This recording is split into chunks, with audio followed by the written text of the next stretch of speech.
So if you guys have any questions during this presentation, please pop them into the chat. We will have a Q&A at the end. If I can weave in some answers while I'm chatting, great, but I can't always catch the chat simultaneously. But please put your questions in the chat, not in the Q&A box, because it's hard for me to monitor both at the same time. Hey, Mike. Hey, Ed. Great to have you guys here. Okay, so if you've attended Marketing Mentor before, you know that we talk about marketing as a numbers game. You need a certain amount of qualified eyeballs on your online assets to get a certain amount of qualified leads to get a certain amount of clients. And I think when you think about your marketing in this way, it becomes a lot easier to measure what's working and what's not working. And my goal here in these sessions is to make your firm growth simpler by making online marketing simpler. I think we can all agree there's a lot of channels, there's a lot of complexity out there. Sometimes it's hard to know where to focus and what to focus on, which then makes marketing feel really challenging, which can then make your firm growth feel challenging as well. So I like to think about marketing with this three-pronged approach, so that you're generating more leads, better leads, and more sales-ready leads through your online marketing. So anything that we're talking about in these marketing mentor sessions, I'm always filtering through what I call the Better Business Growth Framework, or Better Firm Growth if you want to apply it to law firms and specifically. But how are we generating leads? How are we qualifying leads? And how are we nurturing leads? Often in our online marketing efforts, we focus solely on lead generation. How do we get more leads? How do we get more leads? How do we get more leads? And that is not, in my opinion, that's only looking at one piece of the puzzle. And we really need to think about, okay, how do we generate leads? But then also, how do we qualify them? And then how do we nurture them so that we can convert them into clients? Generating leads alone does not mean you acquire clients on the back end of that. It often takes a lot of time. Or sometimes it's pretty short if you have a short window from lead to client, but some time and more information before someone's going to be ready to sign with you. So today, as we think about social media marketing, I want you to think about it with that framework. How are we generating leads through social? How are we qualifying leads through social media, and how are we nurturing them? And I'm going to walk through that today. But just to take the temperature a little bit of everyone who's here, I'd just love to know, yes or no, do you currently use social media in any way, shape, or form to market your law firm? If you can just let me know in the chat, that would be fabulous. And if you're in the chat and you don't mind switching down at the bottom where it says send chat to panelists or panelists and attendees, if you can change that to panelists and attendees, that means everyone can see your answer. So I will just share what some people are saying. Yes, sort of. I hear a lot of sort of. So we can talk a little bit about why sort of a little bit later on, and how you can be more effective in your sort of efforts. Because I think sometimes we halfway post on social media, but don't really know what to do. Like, how do we take our followers into leads, and how do we move those leads into booked appointments, and how do we then move those booked appointments into clients? So, okay. So some people are saying Facebook more than anything. Great. You jumped the gun. I'd love to know, if you're on social media, what platforms do you currently use? And I'll just add a small caveat to this. You may have a business profile on Facebook, Twitter, Instagram, etc. But also, I'd just love to know, do you have a personal profile on any of these platforms? Because I'm going to talk about how maybe you don't have a robust strategy on your business profiles, but we can talk about how you can leverage your personal profile to generate some new business and new eyeballs for your firm. Okay, Facebook and LinkedIn, fabulous. Twitter, great. Okay, last question. Do you use organic strategies or paid strategies on social media? So I'll quickly define these. Organic is just you post, you don't pay anything to put your content on social media. And then paid would be there's some sort of social advertising on Facebook, LinkedIn, Twitter, Instagram, anywhere that you are publishing content.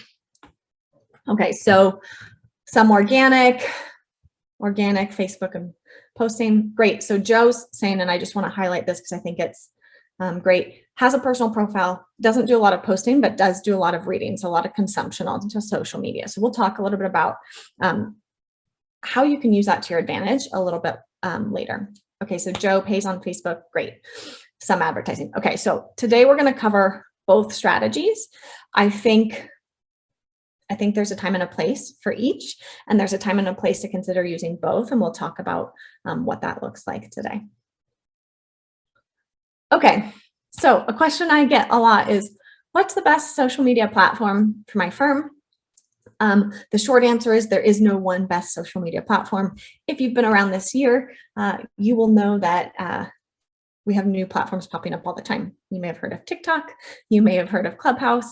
Back in the day, we had Periscope, which didn't last very long. So there's a lot of stuff that pops up. And I personally tend to be of the mindset of, let's pick one or two social media platforms and do them really, really well, and ignore the noise that's happening in the market of here's a new platform, here's a new platform, here's a new platform that can cause us to be spread really thin and not do any well. And I'll argue the best social media platform for one firm is not going to be the same as another firm. Really depends on your target audience, also depends on your skill sets. So we can kind of talk about different situations and maybe what's the best platform for your firm at the end when we do some Q&A. But just know, if I recommend to Joe, hey, I think you should be on TikTok, he's saying he consumes a lot of TikTok, that might not be the best place for someone else. So keep that in mind, that it's really about what's the best social media platform for your firm, not best social media platform for all firms in general. Not a one size fits all approach. So when you're thinking about which platform is best for me, and I think it really comes down to who's your target audience. Where does your target audience spend their time and money on social media, and meet them there. So let's give an example. If you are in business litigation, LinkedIn could be a great platform for you, because that is where business owners are spending a lot of their time. If you're in personal injury, I'm probably not going to recommend LinkedIn for you, because how do we know out of all the LinkedIn users, who's on there for personal injury content? Probably not very many. So we really want to understand who our target audience is. And if you're a firm that has multiple specialties, this can be a little bit of a challenge. Let's say you serve family and business. Okay, well, those are probably going to be two very different platforms. Family, I would say, lends itself to Facebook and Instagram a lot more, because we're talking about a general consumer, and we have some really great targeting options on Facebook. So if you don't know your target audience very well, I'd encourage you to spend some extra time here asking them, where do they spend their time online? A common objection I can get here is, well, everyone's on Facebook, everyone's on Instagram. Yes, they are, but they're not always on there for the reason that you are hoping for them to be on there. So if I'm a personal injury firm, yeah, okay, many of my clients are going to be on Facebook, but are they always there because they have an injury and they want to explain what's happening? Like, are we going to be able to identify who those people are? Maybe, maybe not. But for example, if you focus on a very specific geography for a personal injury firm, and we have some really clear targeting, we may be able to use Facebook to our advantage and say, okay, let's look at these zip codes 80205, and then put some ads in front of people of a certain age and maybe certain income demographic, and then say, yes, I can capture some of that audience. So there's a lot of nuance here, and I think it's really important you understand who you're trying to target on social media. And if you're multiple specialties, consider, let me focus on one specialty on social media right now, really get that process honed in so I don't spread myself so thin that it's hard for me to attract the right people to my firm. And Kara, you may have some thoughts on this too, I'm sure, because I see you nodding along in terms of multiple specialties and using social media. Yeah, I mean, I definitely agree with what you're saying, Lauren, and I see a lot of that with the attorneys who are getting some kind of traction on social media, really being as clear as possible about your target audience and then where they're hanging out, for sure. I also think it's worth mentioning that LinkedIn can really be a great way to kind of grow your network, be it referral sources or, even just kind of, putting out content on LinkedIn that your fellow attorneys or allied professionals in the area would find interesting and valuable. I talk to attorneys regularly that's kind of how they that's how they focus their efforts on LinkedIn. And if you're consistent there, I think it really does help kind of build that network, that kind of group of referral sources. So that's another way to kind of go about it. If maybe you're not sure if your area of practice would resonate sort of on LinkedIn, but you might have a really strong connection group on LinkedIn. It could be a good use of your time as well. I think that's really a great distinction. Who are you targeting on through social media, and what is your purpose? And so you may say, okay, this platform is for networking and getting my name out there because word of mouth works really well for me. Other people refer, other allied professionals refer people to my firm. So let me stay top of mind with them on LinkedIn. And then let me use, I don't know, Facebook to target the end client. So really keep in mind, who are you targeting with your social media efforts, I think is important. Okay, so we talked about honing in on your target audience as a way to be more successful with your social media efforts and really help you understand which platforms should I be on. So next thing I want to address is, where does organic social media fit into the Better Business Growth Marketing framework? And I just want to put this in front of you because I think it's something that people can get wrong sometimes, or maybe misaligned with. And we put this chart in front of you during the last marketing mentor session when we were talking about content marketing. I think it was 2 sessions ago. But I find organic social media can really cover all 3. Lead generation, lead qualification, and lead nurturing, if you have organic social media strategies down where you're getting in front of new eyeballs. If you're not growing your account with organic social media and you're just posting and there's no promotion happening behind it, then we're really only talking about lead qualification and lead nurturing. So let me give you an example. Let's say I have 1,000 followers on Instagram, and that's where my target audience is. If I just publish and pray that new people are going to find me, then I'm typically not going to get new eyeballs. I'm not going to generate new leads there. I have to have some way to promote that content. So either the content has to be shareable and my users or my followers are promoting it for me, or maybe I'm layering some ads on top. There has to, or maybe I am getting in front of new audiences through speaking, and then I'm sending them to my social media account. You have to think about, it's much more than just publishing content. There has to be other ways for your account to grow. So social media is only a lead generation strategy if you have other tactics in place to get new eyeballs, new qualified eyeballs on your account. So oftentimes I see people say, hey, I'm posting a lot on social media, but I'm really not getting any new leads from it. Well, are you publishing to the same people all the time?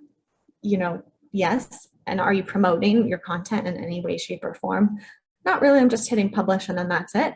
Then it's not going to generate many new leads for you. You may be able to generate some leads from your existing audience, but you're not going to be able to bring new people to your firm. So I think it's a really important distinction. So how do we get your profile in front of new eyeballs and your target audience?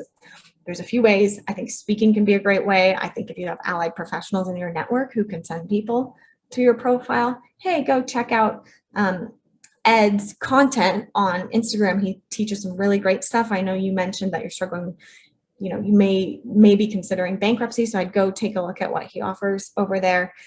You'll get a feel for his style, for some of the common pain points his clients struggle with. Just go check him out. You can kind of see what's happening over there. And then I can set you up with a call with him. So there's some really great ways to get your account in front of people, but you have to think about, what are they and how am I employing them, and how am I employing them consistently? The challenging part is consistently. So that's where we may consider paid strategy, which I'll talk about in a bit, because paid can help bolster that consistency in a way that's easier to predict than something like just hoping users are going to share your content, or just hoping an allied professional is going to send your content to possible referrals. if we had to take a temperature, and by the way, no judgment, this is a common mistake.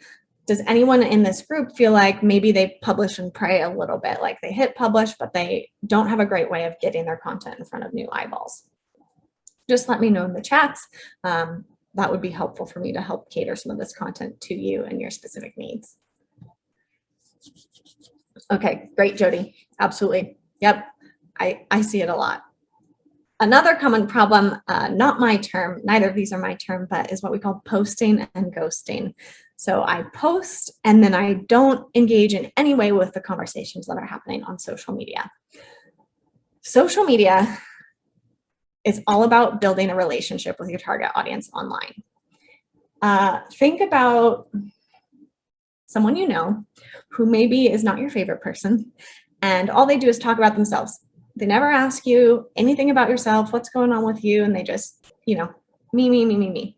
That's kind of what posting and ghosting is. It's, let me tell you all about myself, but I'm never going to engage with you. I'm never going to chat with you in the comments. I'm never going to send you a DM. I'm never going to like your content. And so then it's a very one-sided relationship. So if you're using social media in your marketing efforts, and we can talk about the difference between a business profile and your personal profile, but it's not just about publishing your own content. It's also about interacting with other people online. So someone's commenting on something you shared, shoot them, comment back and maybe shoot them a quick private message and say, hey, thanks so much for commenting on this post about a common hurdle when you are going through bankruptcy. Just wanted to check in and see, do you need any help with that? There's a lot of ways to take the conversation to a private message and generate some leads that way. And often we think, oh, we just post and then people magically start looking on our calendar and filling up appointments just because we posted something that was helpful for them. And I don't think that's, yes, it can work if you have a huge, large account, but for the most part, I tend to see firms don't have huge, large followings, and that's not where we're at with our social media. So think about, how can you like other people's comment who you know are in your target audience? How can you maybe comment on some of their stuff? And how can you take the conversation to DMs? Now, some of this probably sounds like a lot of work, and it can be. So if you're not really ready for a full engagement strategy on social media, just consider, okay, when people interact with my content, what can I do? What can I do to encourage them to keep doing that? Comments and private messages, or direct messages, as they call them on Instagram, are a really great way to do that. People who are interacting on your content, especially if it's a bit sensitive in nature, which I'd argue many legal topics can be, even just a like, you can just, reach out to that person, a private message, and just say, hey, thanks so much for liking my content. I really appreciate it. What was it that you liked most about it, kind of thing. If it's someone who's in your referral network, hey, thanks so much for liking my content. If there's anyone you're working with who you think this might resonate with, feel free to share this post with them. So there's a lot of ways to reward anyone who's interacting with your content that doesn't have to take a lot of time, 5-10 minutes every time you post. Okay, so let's talk about paid social media advertising. Where does it fit in to the framework? So in my opinion, you say paid social media advertising for the entire journey. How do I get in front of new people? How do I qualify those new people? And how do I nurture them? So let me talk about what this looks like realistically. So again, one of the common mistakes I see in social media advertising is we put ads in front of people and we say, hey, let me help you with your bankruptcy problem. And we send them straight to our offer or straight to our service. It doesn't always work that way. When we think about the 5 stages of awareness, which we've talked about in a past marketing mentor session, I'd encourage you to watch the replay. But when people are considering hiring anyone for a service, they tend to move from unaware to most aware. And starting advertising from an unaware stage is really hard, which basically means people don't understand their problem. They don't even know they have a problem. That's a hard place to start advertising. But we want to start advertising when they're problem aware, and then use the advertising to move them from problem aware to most aware.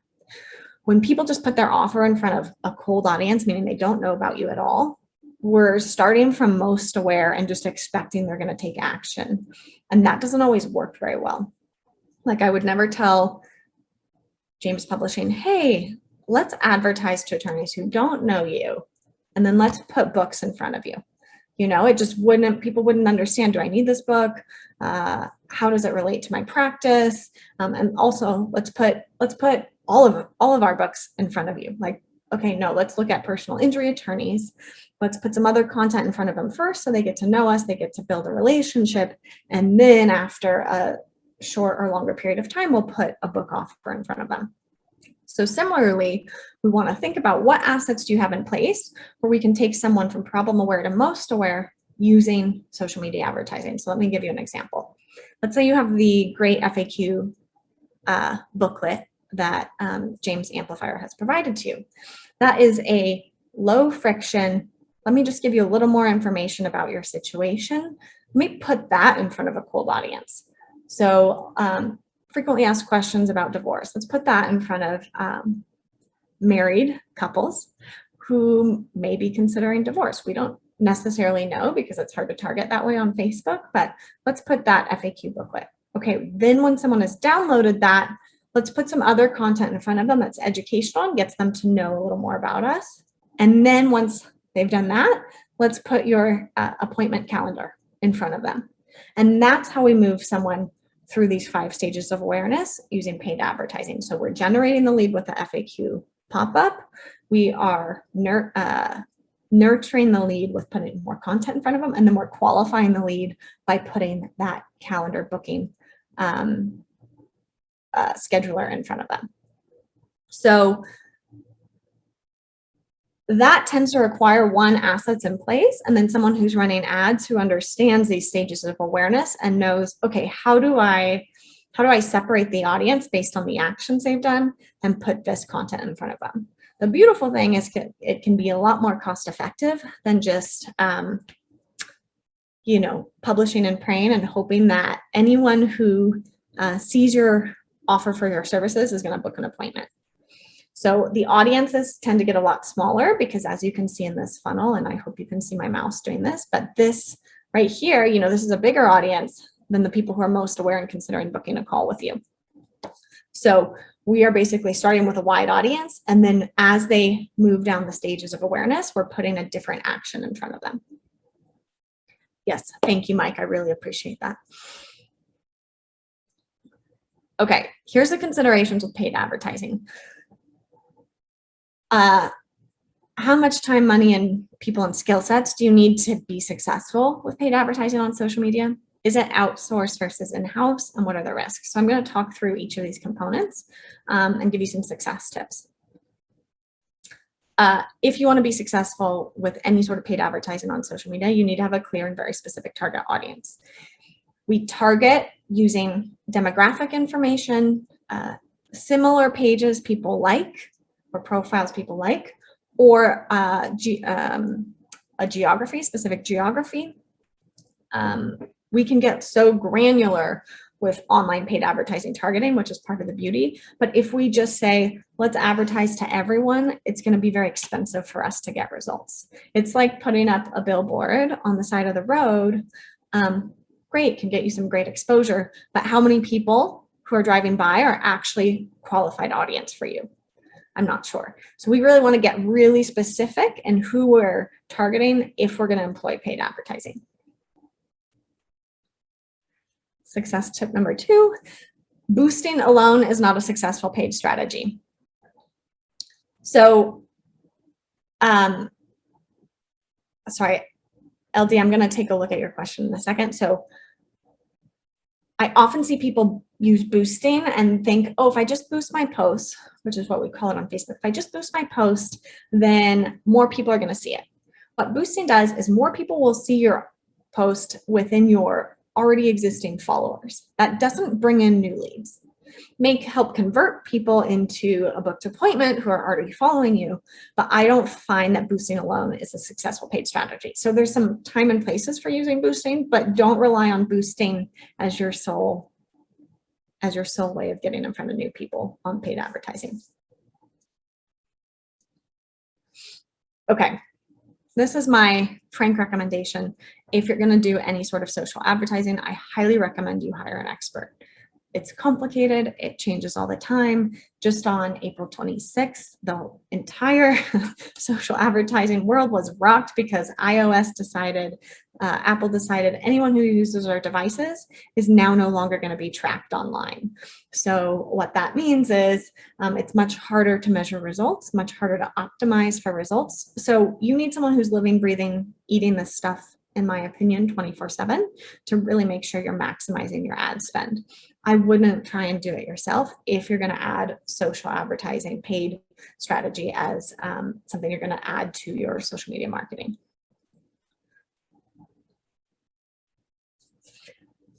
And actually, Cara and Mike, I may ask you guys a question. I believe you guys have some vendors you recommend for paid advertising, but I may be wrong. So if someone's looking for recommendations, I would consider reaching out to the team privately and they can maybe put some vendors in front of you. Is that right, Mark or Cara? Yeah, that's great, Lauren. And I just kind of want to reinforce what you're saying about, being really careful. I do, essentially with kind of jumping in to the paid advertising world, especially, attorneys tell me all the time in the past, they've tried Facebook ads, they've offered pretty much, straight to appointment. In other words, nothing kind of top of funnel, nothing in that kind of unaware, category, like valuable content or, even a webinar, anything like that. It's typically, set an appointment with me, and frankly, they're throwing money down the drain. And I just hate to hear about that. I couldn't agree more that if you are going to experiment in this area, get some help. It's an investment. It's certainly a money investment as well as a time investment. So, take it seriously and, don't really consider what are you going to offer? Who are you going to target? Come to it with a plan, kind of a coordinated approach and a strategy so that you're not just throwing money away. So I did want to kind of reinforce that. But Lauren's right. If this is something that you've been wanting to try, feel free to reach out to myself or Mike, kind of depending on your budget and your area and kind of your goals. I'll be able to better kind of tailor my advice, and provide some better recommendations for vendors who can help. But yeah, Lauren, you make some really good points there. Just be careful. And that kind of goes across the board with paid advertising. So Bob's mentioning, how do you avoid all the BS promises with no results?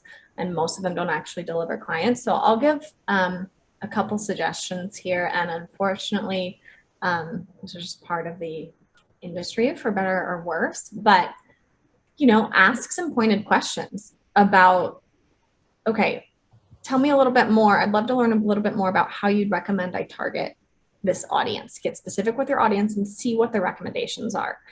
If they just say, oh, we'll figure it out, like that doesn't tell me that they really have any idea how they're going to target your audience. Like I want a vendor when I'm evaluating them to give me some ideas of, oh, we could start with the zip code, but we could also layer on people who are married and have been married for 5 years, because that's kind of a common, maybe we'll think about that as a common time when there's some friction happening, or married 3 to 10 years with kids, because divorce can happen then. Like I really want to hear some ideas around who they're going to target, or, oh, we're going to also layer on these couple pages where there's a lot of married women following these influencers in this space.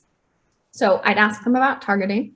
I'd also talk to them about, how do you recommend I get in front of cold traffic and then turn them into new email subscribers and booked appointments? Ask them specifically about those two things, because if you just say booked appointments, then someone's probably going to promise you the moon and not think about those stages of awareness. And you really want to come to the conversation educated about what should we be doing in order to be more successful in paid advertising. If you ask that pointed question, okay, well, what kind of content do we need to put in front of people in order to get new email subscribers? What kind of content do we need to put in front of people in order to get new appointments? I would ask them both of those things. I would also ask them for references. Is there anyone I can talk to about the results you've delivered for them. I think if someone's not doing a good job, they'll shy away from giving you references. If they're doing a stellar job, they'll be like, oh yeah, go talk to Mike. He's getting, X number of appointments a week. You can talk to him and see how it's going. I'd ask them how long they expect to see results. I'd also consider, are there any assets I'm missing that you think I should create in order to be successful with paid advertising? So sometimes it's about asking the right questions and hearing people's answers, and also doing some due diligence, right? A lot of people promise you the moon in paid advertising. I don't think anyone can promise for sure results, to be honest, but I think they can have a solid track record. And in my opinion, this should be all they're doing, or this should be all the team members are doing that are handling social advertising. So maybe it's a big agency, but they have a department or a few people who are just doing social advertising. It's hard to be good at social advertising and everything else. So ideally, it's someone who's in accounts all the time. Also, I'll just say, for example, there's language, if you use it in your ads, that will get you penalized by certain providers. So you want them to understand that too, especially given the nature of some of the different specialties that are here. So it's really complex, Bob, and my best recommendation is to do your due diligence and ask for references. And then know that it is an investment. So it can take time, it can take money before you start to see results. And so if you can, we're going to talk about some KPIs a little bit later, key performance indicators, but if you can have an idea of what a successful metric looks like for you, I think that's also important to communicate to the vendor. And we can talk about what that looks like. And I just gave advice around that this morning. And I said, if you want to know if you're doing well on Facebook advertising and Instagram advertising, come with these metrics and communicate them to the vendor, so you guys are both in alignment with what a successful outcome looks like. Okay. If you're considering paid advertising, I would consider a hybrid paid organic approach. You don't have to spend a lot of money in order to get in front of people and get new eyeballs on your organic content. So as long as you're really specific with your audience, adding paid can really help you consistently grow those new eyeballs on your accounts and then move them down that funnel. I really like it if the certain successful foundation is in place. I think James Amplifier has given you a lot of assets to work with: custom videos, social media content, booklets, things that you can use to move people through that funnel. So if you have a very specific target audience and you have a great vendor, then just spending a small amount of money every month on ads can help boost some of that. How do I get in front of new people? If you're not going to use paid to do that, then consider, how am I getting in front of new people? I think speaking and allied professionals can be a great way to get that content in front of new people. Car, are you talking to anyone who's doing really well with social advertising that you might want to highlight what's working well for them? Yeah. Unfortunately, I don't have a really good example there. I have talked to a couple, so an estate planning attorney who is offering kind of do-it-yourself packages. And she was definitely getting some traction on Facebook with advertising that. I think that's a bit of a unique situation. Also a bankruptcy firm who was kind of moving to flat fee services, and he was coming in materially lower than his competition. Again, he was able to really kind of drum up some business through Facebook ads. So those are the two that come to mind, immediately. But, I really hear more of, I'm not sure how to do this. I'm not sure what to offer. I don't really have the tools in place. So, I do think that, just tread lightly again when moving into this area. And to Lauren's point about, kind of selecting the right vendor, make sure you're working with someone who works with law firms. I mean, either exclusively or primarily. I mean, there's some nuance, there's some very, unique kind of specifics that they need to be aware of, but also they're going to be learning from their other clients, right? They're going to be always constantly testing, reiterating ads, in areas of practice very similar to yours, geographic areas very similar to yours. So, to kind of get the most out of that vendor, you really, really want someone who is just in that space specifically. And like Lauren said, talk to, get some references, talk to an attorney or several, who have been using their services, and that is similar to, as similar as possible to your firm, right? If you're in a metropolitan area, make sure you're speaking with someone in a similar area, and of course, similar area of practice. So I just wanted to mention that, adding on to Lauren's great advice about finding a quality vendor there. Yeah, and one thing to consider would be, if you're going to investigate paid, is just employing retargeting. And if you're not familiar with what that is, it means someone's visited your website domain in some way, shape, or form, and then you follow them around the web with ads. You've probably seen this if you visited any sort of online shopping website, and then you get followed around the web. So if someone's visited your site and they've taken a specific action, you can then follow them on on Facebook, Instagram, LinkedIn, spend very little money, but just encourage them to take the next action. So maybe they've downloaded an ebook. Well, then let's put your calendar booking link in front of them and just stay top of mind. $50 a month, often if you have really small audience, can get you decently far with that. Okay. So I just we talked about inbound versus outbound marketing last time, but I want to put this in front of you one more time because it's really relevant when it comes to social media. So outbound marketing is what we call push or interruption marketing. So using tactics to get your business or its message in front of people not necessarily searching for it. So this is where we would use paid advertising. It's an outbound strategy. So I'm on Instagram, I'm scrolling, and then, I see an ad for, estate planning because I'm in the right geography and I'm fit the target demographic. Okay, that would be outbound marketing. Inbound marketing is to get your business in front of people who are already searching for your services.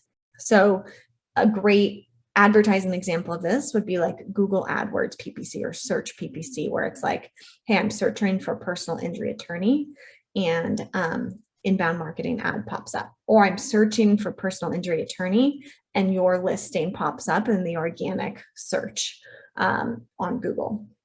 So think about your social media. Organic is for the most part going to be inbound marketing. You're putting content in front of people, and people who are already searching for your services or have found you in some way, shape, or form are going to be kind of coming from inbound through social media. But we need some way to consider how do we get that account in front of someone. So I know that's a little bit vague, but sometimes I like to think about how do we use inbound and outbound together when we're thinking about social media to make the most of all of those efforts. Okay, so Bob and Cara, I think this comes back to your point that you were asking, how do you measure ROI from social media, and how do we think about metrics with both organic and social efforts? And so I want to put some, what I would call key performance indicators in front of you. So let's start with new leads. I don't consider a social media follower a new lead. I think it's someone who's vaguely interested in your content, but we don't necessarily know that they're interested in what you have to offer, and we don't have their contact information or a way to really consistently get in front of them. It's really hard to control social media algorithms. We don't have a lot of control over distribution there. And so we really want to make sure that we are considering the metric of new leads on the back end of social media efforts as how am I getting email subscribers? So again, think about that FAQ booklet, think about any other sort of ebook as something you want to put in front of your followers on social media to turn them from a follower into an email subscriber. To me, that is a new lead, and it's something I can measure. And it's something that really tells me what is the quality of my following.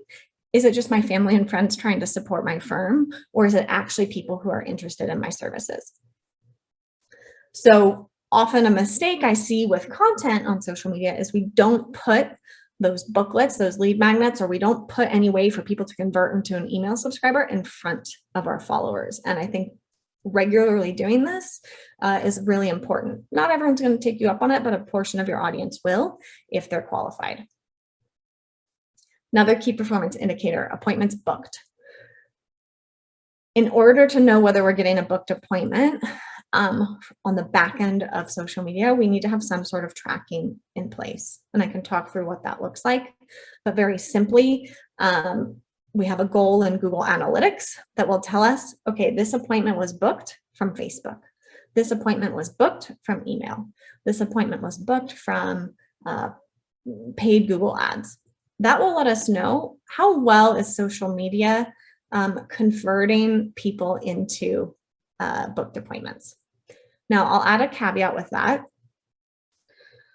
Sometimes we may get a follower, an email subscriber from social media, but then the booked appointment actually comes from email. So it can be a little tricky sometimes to see, okay, are all of these appointments coming from Facebook or Instagram?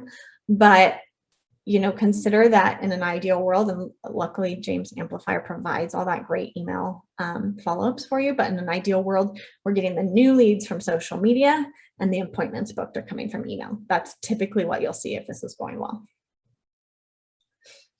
Then clients signed. We want to know how many clients are we signing as a result of our social media efforts. This typically requires a CRM in place, so you can look at, okay, this is the client who signed and where did they originally find us from, and some sort of UTM parameter on your social media links. This is going to sound really complicated. If you're working with any sort of vendor, they will know what this is, but it basically assigns this source to me if I signed with you as a client. And as I move from new lead to appointment booked to client signed, it'll say the originating source of Lauren as a client was Facebook. And then when she booked an appointment, that came from email. And then you'll be able to know, okay, here's where this client came from. Now, this isn't exact science. Unfortunately, sometimes there are discrepancies in tracking, but if you have some of this in place, it'll at least allow you to better see how is my social media marketing efforts going. Whether or not you're going to invest in paid advertising, I'd love you to consider these metrics as well. What is my ideal cost per action? What am I willing to pay to acquire a new lead, so a new email subscriber? What am I willing to pay to acquire a new appointment? And what am I willing to pay to acquire a new client? If you're considering paid advertising, you absolutely need to know these numbers, right?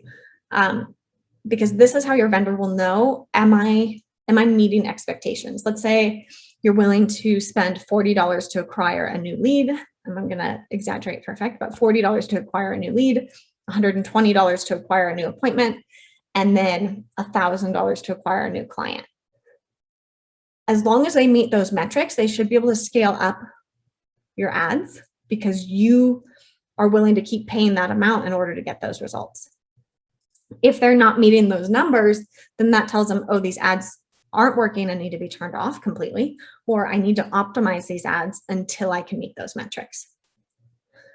The reason why I like also understanding these for any organic efforts is if you're spending money on graphic design or any other sort of copywriters or anything else on your social media effort, it can also help you evaluate, okay, is the ROI on this enough where I should keep doing this or keep investing in this? So I think understanding those cost per actions can be really helpful.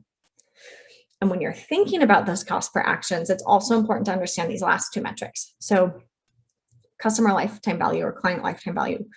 What is an average client worth to me throughout their lifetime? So Cara mentioned these two unique scenarios where there were flat fees. Okay, well, we understand very quickly what those clients are worth. You may have clients who are worth tens of thousands or hundreds of thousands of dollars. And the nice thing about that is you have high client lifetime value. So just acquiring one client can often more than pay for marketing efforts 10 times over, you know? But if you don't understand what's a client worth for me, for my business, then it becomes really hard to measure the ROI of your marketing efforts. And then on average, what's the duration from when someone becomes a lead? So I would say an email subscriber or an appointment booked to a signed client. If this tends to take 12 days versus 6 months, that's going to inform your marketing efforts on social media a lot differently.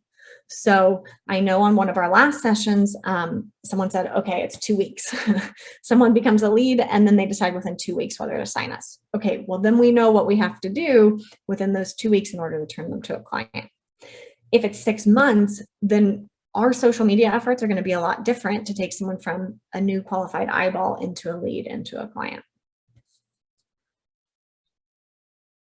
Cara, is there anything you might like to add to key performance indicators? I mean, I think sometimes we get caught up in this, direct ROI,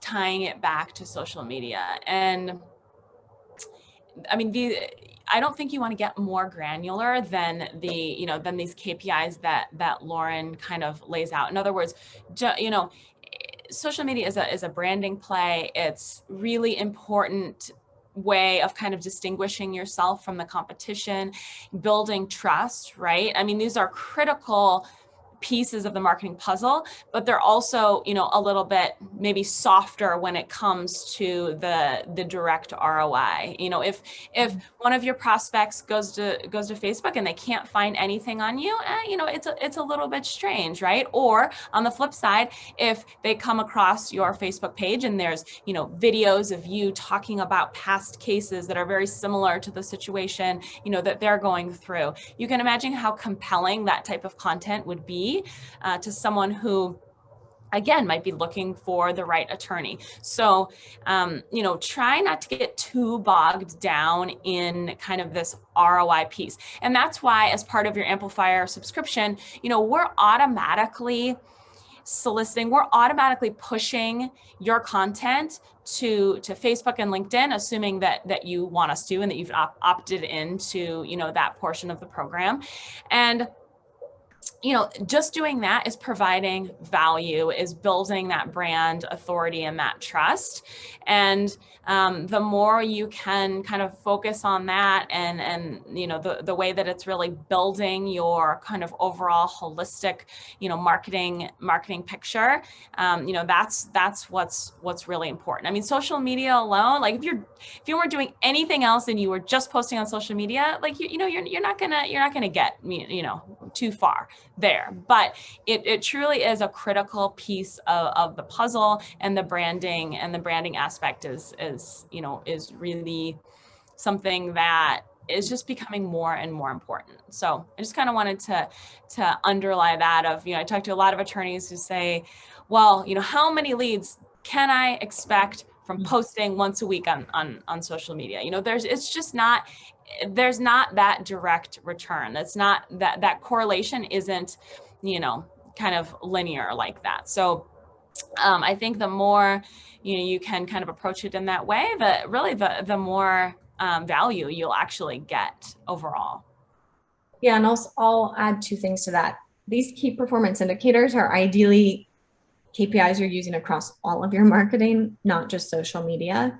And in the marketing world, we call it the halo effect, where we might not see the direct ROI from social media efforts, but it's the social media combined with email, combined with an e-booklet, combined with custom videos. And then all of a sudden, everything starts to work together and we see this great lift. So, but we can't necessarily attribute, oh, all of these came from Instagram or all of these came from custom videos. So just consider in general, you want to have an idea of these key performance indicators, and then we want to be improving them bit by bit. But yes, social media often is a branding play. And if we don't have a way to get new eyeballs consistently to our social media accounts, it's certainly more of a, how do I just stay top of mind and in front of the people who already know about me? So Bob, I'll answer your question in a second because I'm going to give you an example calendar where you can use amplifier content and maybe a few other things. But basically Bob's saying, so if we use your content to drop in social media, a CTA to allow them to give us our email and go through the email sequence, they would get this, follow up. But you're saying, Bob, these numbers may not have changed much. And I'd be curious to understand, are you getting your social media content in front of new people, or is it the same people who already know about you? If so, those numbers may not change drastically.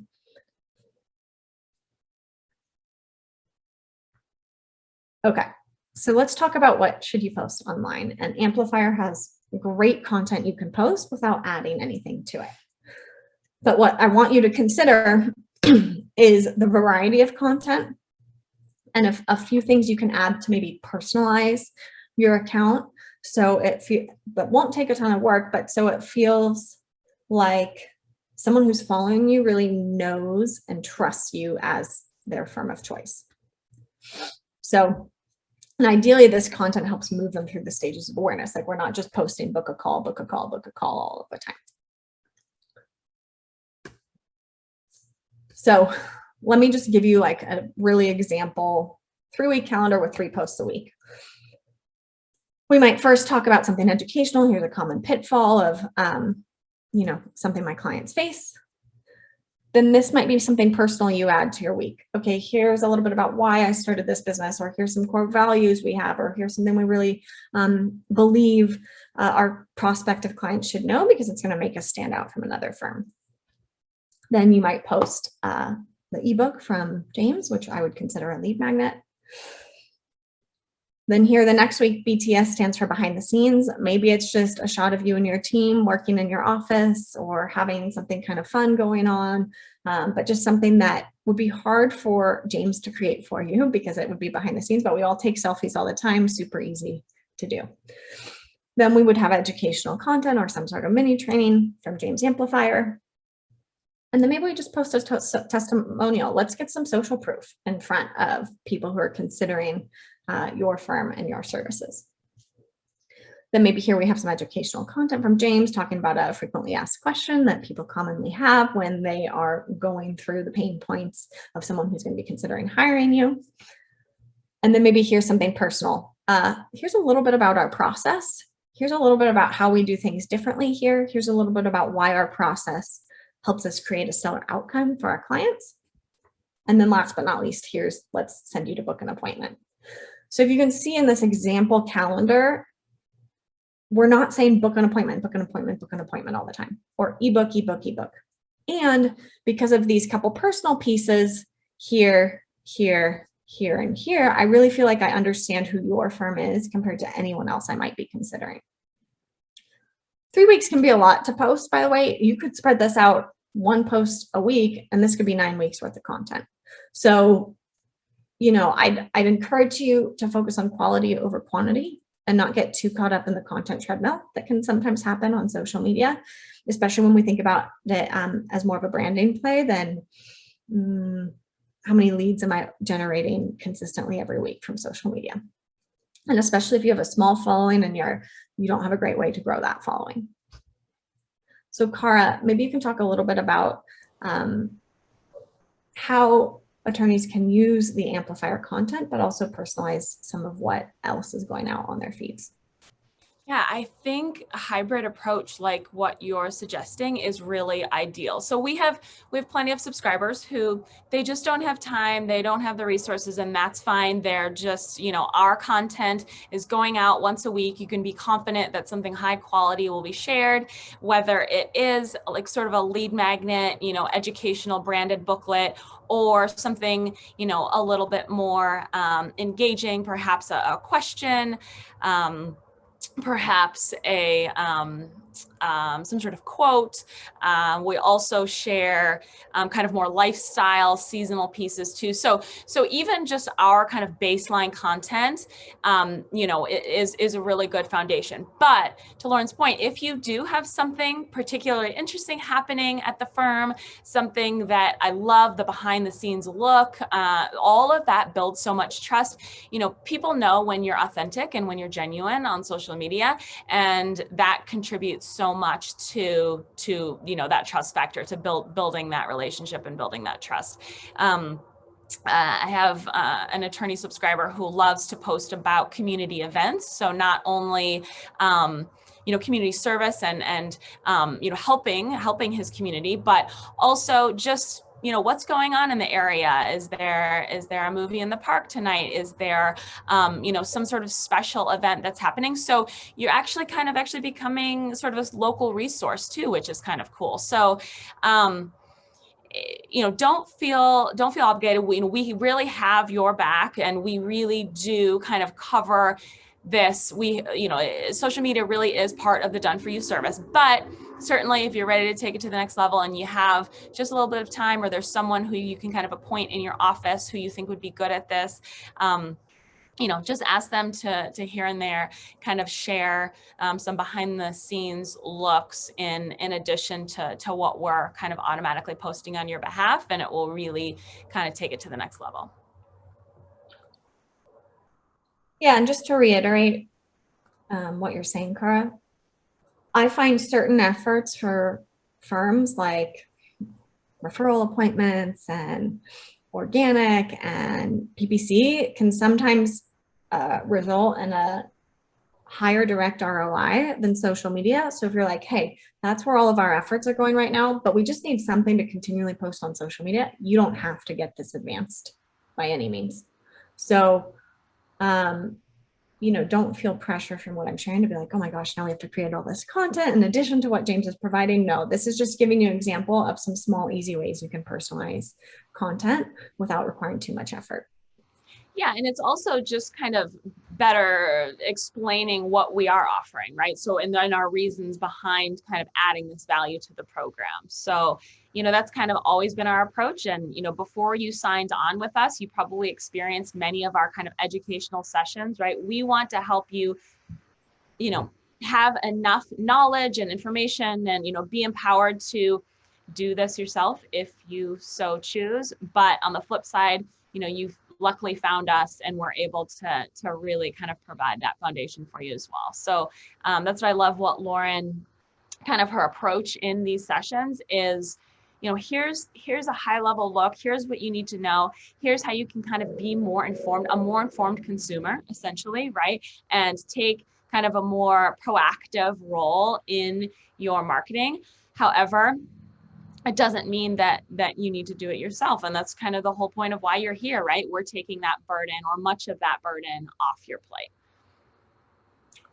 Also, I'd say part of being more informed allows you to better manage work anyone's doing on your behalf. So if you're hiring someone to run paid advertising, to ask the right questions to Bob's point of view. So, is this a worthwhile investment for me right now? Is this the right vendor for me right now? So, I really want you guys to understand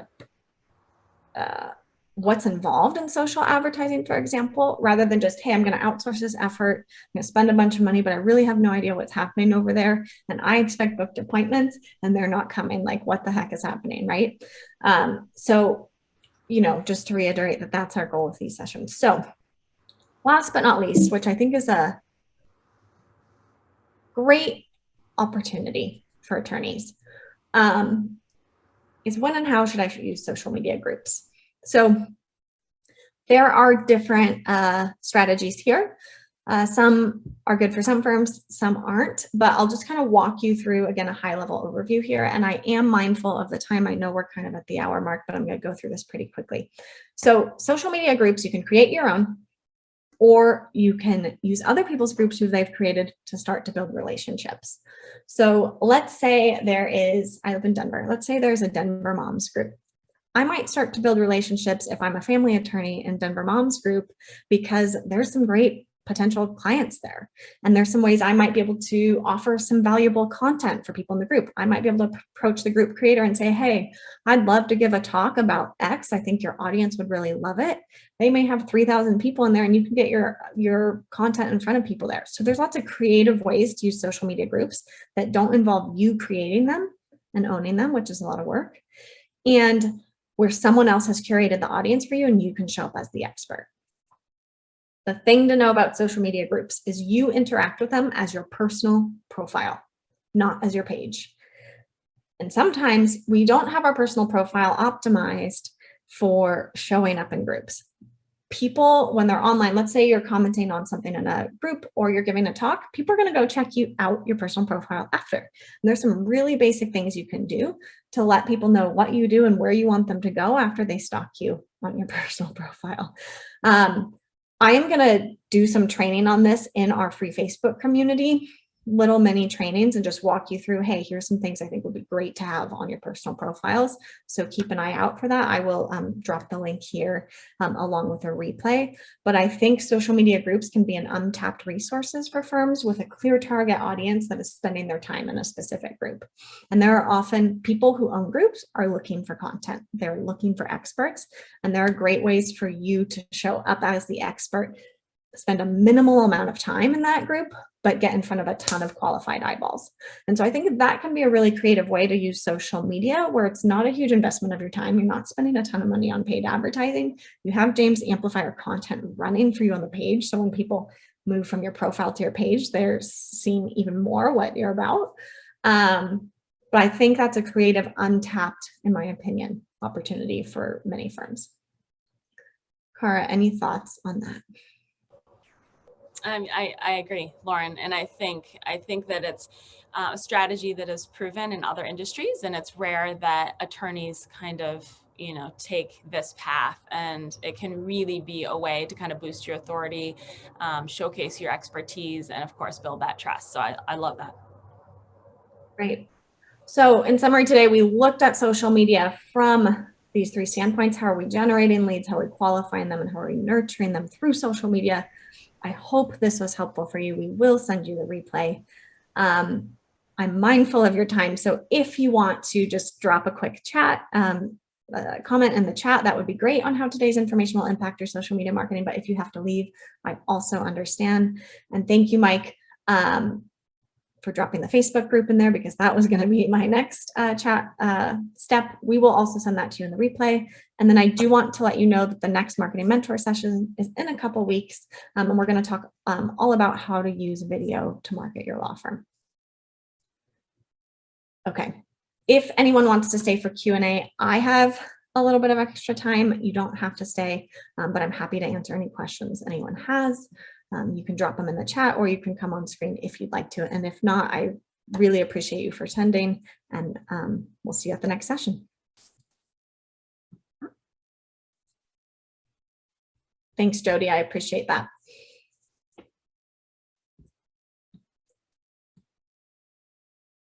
Ed, Erica, Mark, William, is there anything I can answer for you guys while I stick around for a few more minutes?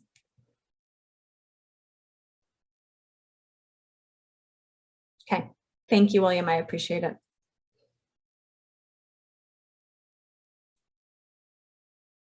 Thank you. And I'll just mention, if you guys have any questions about your social media posting, don't hesitate to reach out to the team. They can answer any questions you have. Okay, I'm going to call it. I don't think anyone has any questions. So thank you again, and we will see you guys in a couple weeks.